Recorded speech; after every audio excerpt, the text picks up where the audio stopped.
टीकमगढ़ शहर में निवास करने वाली लोहिया समाज में एक अनोखी परंपरा सदियों से चली आ रही है।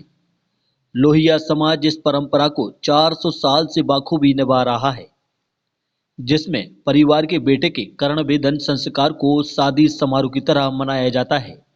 इसी कड़ी में टीकमगढ़ के ताल दरवाजा इलाके में रहने वाले प्रकाश अग्रवाल के पोते राघव अग्रवाल का कर्णवेधन संस्कार था।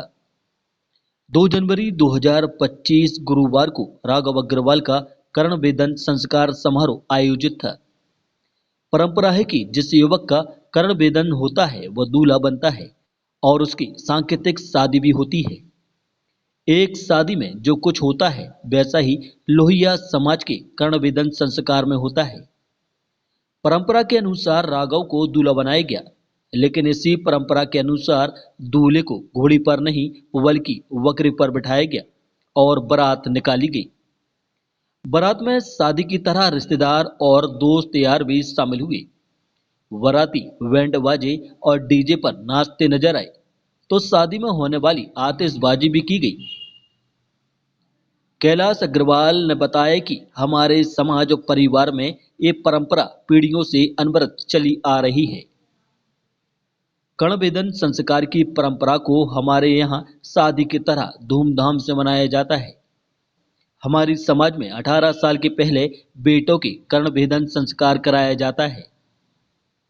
यह सनातन समाज में 16 संस्कारों में से एक प्रमुख संस्कार है। इसमें बाकायदा बारात निकाली जाती है और सांकेतिक तौर पर शादी भी कराई जाती है। आमतौर पर जिस युवक का कर्णवेधन होता है उसकी भाभी से सांकेतिक शादी भी कराई जाती है। प्रकाश अग्रवाल का बेटा और बेटे का बेटा वो मतलब पोता कहलाया हमारा, तो कर्णछेदन का कार्यक्रम कहलाता है। कल कर्णछेदन हो गया था, कुल देवता को मनाया, पूजा की, अपने मानदान बहन बिटिया बेटियों की बेटी भांजी सबको बुलाया, उनका सत्कार किया, कुल देवता को मनाया।